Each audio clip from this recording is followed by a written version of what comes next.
1890. Cartas ardientes. Reputaciones frágiles. La vida en la época victoriana. Existe un momento, suspendido entre la medianoche y el alba de cualquier noche de 1890, en que una mano temblorosa sostiene sobre la llama de una vela un sobre sellado con cera color carmesí. El papel se curva, ennegrece y desaparece en cenizas que caen sobre la alfombra persa del estudio. Lo que desaparece en ese fuego no es simplemente tinta y pergamino. Es una versión del pasado, una amenaza. O quizás la única prueba de que alguien amó con una intensidad que el siglo no sabía cómo perdonar. Bienvenidos a 1890, una época en que la reputación no era un lujo, sino el aire que se respiraba, y perderla equivalía a una muerte civil de la que nadie regresaba. Para comprender la fragilidad de ese momento frente a la llama, es necesario entender la arquitectura invisible que sostenía cada gesto, cada palabra y cada silencio en la Inglaterra victoriana tardía. El reinado de la reina Victoria llevaba ya más de 50 años grabando la conciencia de sus súbditos como una Consider segunda your piel. souls, brethren. No era simplemente una Are monarca, you prepared era to el face símbolo the viviente de una judgment that moral awaits us que se all? había codificado en leyes, manuales de conducta, sermones dominicales y en los ojos de los vecinos que observaban desde las ventanas de las casas contiguas. En 1890, Londres había dejado de ser la ciudad del hollín, y la improvisación que Dickens inmortalizó en las décadas de 1840 y 1850. Era ahora una metrópolis de 4,5 millones de almas, atravesada por tuberías de gas que iluminaban con luz amarillenta los escaparates de las tiendas de Oxford Street, conectada bajo tierra por un sistema de metropolitano que transportaba a 40 millones de pasajeros al año y surcada por cables telegráficos que hacían del tiempo y la distancia categorías negociables. Era, con sus propios ojos, la ciudad más avanzada del planeta. Y sin embargo, bajo ese barniz de progreso, las normas que gobernaban la vida de sus habitantes eran tan rígidas y capilares como las costuras de un corsé bien apretado. La clase media victoriana, ese grupo que había florecido sobre el humus de la revolución industrial, vivía en un estado de ansiedad performativa perpetua. El núcleo de su existencia era la casa. El hogar victoriano tardío no era simplemente un espacio doméstico, sino una declaración pública de carácter moral. Desde el número de criadas que respondían a la campanilla hasta la calidad del papel tapiz en el salón principal, cada detalle era leído por los visitantes con la precisión de quien descifra un texto sagrado. Los manuales de etiqueta, como el ubicuo Mrs. Beeton's Book of Household Management, que circulaba en ediciones revisadas desde su publicación original en 1861, dictaminaban no solo cómo cocinar un buey, sino cómo recibir a las visitas, cuánto tiempo debía durar una llamada de cortesía, cómo debía sentarse una dama en presencia de caballeros y de qué colores era apropiado vestirse durante el segundo año de luto, porque el luto era en sí mismo un lenguaje complejo. La reina Victoria llevaba 3 décadas vistiéndose de negro desde la muerte del príncipe Alberto en 1861. Y su ejemplo había santificado el duelo como una forma de distinción. Una viuda que abandonara el cajón demasiado pronto arriesgaba su reputación con la misma temeridad que quien escribiera cartas ardientes a alguien que no era su cónyuge. Y es que las cartas eran, en 1890, el sistema nervioso de las relaciones humanas. No existía el teléfono doméstico, cuya adopción masiva tardaría aún una generación en llegar a las casas británicas. El telégrafo permitía mensajes breves y públicamente registrados. La carta, en cambio, ofrecía la ilusión de intimidad. El servicio postal victoriano, reformado radicalmente por Rowland Hill en 1840 con la introducción del penny black, el primer sello postal del mundo, había creado el milagro de que una carta depositada en el buzón por la Morning, mañana miss. en A letter for number 12. podía Thank you estar kindly, en sir. manos de su destinatario en Bloomsbury antes del mediodía. Londres llegó a tener hasta 12 entregas postales diarias. Este prodigio logístico transformó la correspondencia en un flujo casi continuo y con ella en un riesgo casi continuo. Las cartas podían ser interceptadas por maridos celosos, leídas por criadas indiscretas, presentadas como evidencia en los escandalosos tribunales de divorcio que la Matrimonial Causes Act de 1857 había hecho accesibles, aunque todavía no sin vergüenza, a la clase media. Un caso de divorcio en 1890 significaba que las cartas comprometedoras serían leídas en voz alta en una sala de audiencias repleta de periodistas. Y los periódicos victorianos, Evening news. desde Read el all Serio about it. Times Terrible hasta tragedy los más strikes the city. populares Get your tabloides evening news ilustrados, here. adoraban un buen escándalo humanismo y belleza con que la clase trabajadora compraba las novelas de Atenique que circulaban en las estaciones de ferrocarril. La distinción entre lo público y lo privado era, en teoría, absoluta en la mentalidad victoriana. En la práctica, era la más violentada de todas las fronteras. La doctrina de las esferas separadas que asignaba al hombre en un Mind the exterior handle, del girl. comercio, I want that y la silver política y gleaming la before ambición, y a la midday. mujer el interior sagrado del hogar, la crianza y la moral, era presentada desde los púlpitos y las revistas de divulgación como una verdad casi natural. John Ruskin la había articulado con elocuencia en Sesame and Lilies en 1865, describiendo el hogar como un lugar de paz donde la mujer ejercía su poder angélico. Pero las mujeres de 1890 no eran ángeles suspendidos en el tiempo. Eran seres que leían a Thomas Hardy y a Henrik Ibsen, cuya obra Casa de Muñecas había llegado a los escenarios londinenses en 1889 como una bomba cultural, haciendo que Nora Helmer cerrara la puerta de su casa con un golpe que resonó en toda Europa.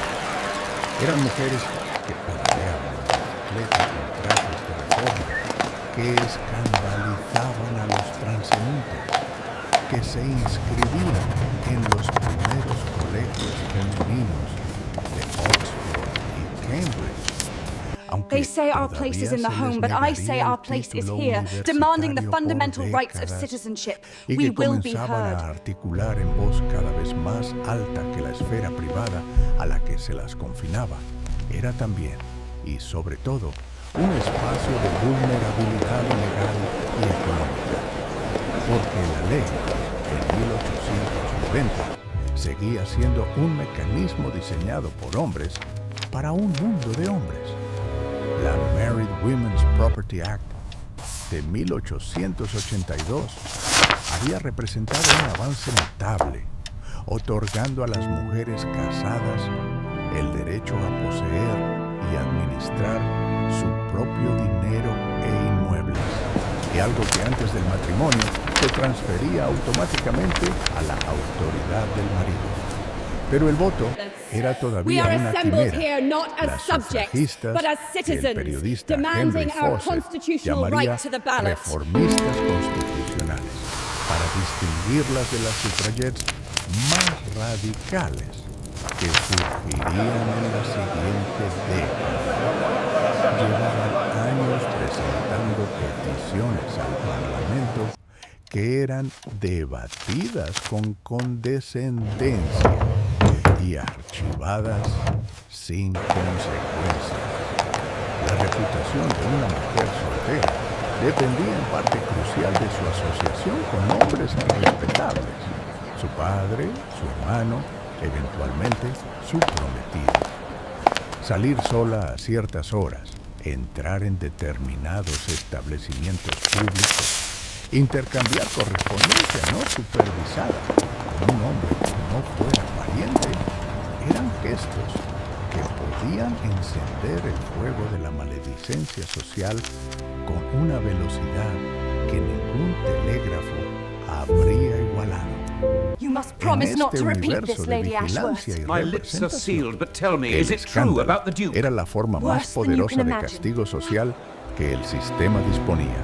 El caso Tilk de 1885, en que el influyente político liberal Sir Charles Dilke fue acusado de adulterio en un proceso que destruyó su carrera política They said we couldn't do it, irreversiblemente, but look around you. era recordado en The will of the Irish 1890 people will como not una be advertencia denied. fresca. El caso Parnell, que estallaría en ese mismo año con la revelación de la relación del líder irlandés Charles Stewart Parnell con Kitty O'Shea, cuyo marido presentó la demanda de divorcio, fragmentó el movimiento irlandés por la autonomía en un momento decisivo y demostró que ningún capital político, por vasto que fuera, era inmune a los efectos de la vida íntima expuesta al escrutinio público. Los periódicos reproducían cada detalle de los testimonios de una fruición que el siglo llamaba indignación moral, y que no era otra cosa que el antiguo apetito humano por la caída del poderoso. Detrás de cada titular latía la misma lógica. La reputación era capital y el escándalo era su confiscación pública. Pero el mundo de 1890 no era únicamente el de los salones y los tribunales de divorcio. Mientras la clase media negociaba su respetabilidad con cartas y visitas de cortesía, a pocas millas hacia el este, en los barrios de Whitechapel y Stepney, la vida transcurría en coordenadas radicalmente distintas. Solo 2 años antes, en 1888, los crímenes de Jack el Destripador habían iluminado con una luz grotesca la existencia de las mujeres más vulnerables de Londres, trabajadoras del sexo que vivían en casas de huéspedes de 4 peniques la noche, que compartían el cuarto con desconocidos. Conocían la reputación como el lujo ajeno. We must verify El the data for these investigador streets here in the social East End. Charles Booth Ensure the había classifications are accurate comenzado before en we publish the next volume. 1886 su colosal encuesta sobre la pobreza londinense, que culminaría en los 17 volúmenes de Life and Labor of the People in London. Sus mapas, en que los distintos colores designaban los grados de pobreza y riqueza calle por calle, revelaban que aproximadamente el 30% de la población de Londres vivía en condiciones que él clasificaba como pobreza y miseria. Eran personas cuya fragilidad no era la de la reputación, sino la del cuerpo, la del niño con raquitismo por déficit de luz solar en un patio de vecindad sin ventanas, la de la costurera que trabajaba 14 horas al día en un taller de confección para ganar lo suficiente para pagar el But I alquiler de una explained to the inspector habitación that my brother was compartida. unable to work due La to the fever. distancia entre estos simply dos require a little more mundos time. se medía en carruajes y en millas. You claim Pero indigence, yet you también have hands. en acceso a Explain la your situation. educación, en acceso a la justicia We are y en la desperate. capacidad de construir la narración de uno mismo antes de que otros lo hicieran. La clase obrera de 1890 Please, take a pamphlet and some hot soup. a una forma It's free diferente for all who need de it today. escrutinio. El de los inspectores de beneficencia, o los pastores de la Salvation Army, los filántropos evangelistas que We llegaban a believe los that barrios education is pobres the key to con sopa elevating the working caliente man. y Aye, sir, Biblias. but a full belly El helps one movimiento de los concentrate on his settlement studies. houses, cuyo ejemplo más célebre sería el Hornby Hall, fundado en Whitechapel en 1884, llevaba a jóvenes universitarios a vivir entre los pobres para comprenderlos y eventualmente reformarlos. Aunque la frontera entre la reforma sincera y el paternalismo condescendiente era tan tenue como el papel de una carta. En ese Londres de contrastes superpuestos, la modernidad llegaba con voces simultáneas y contradictorias.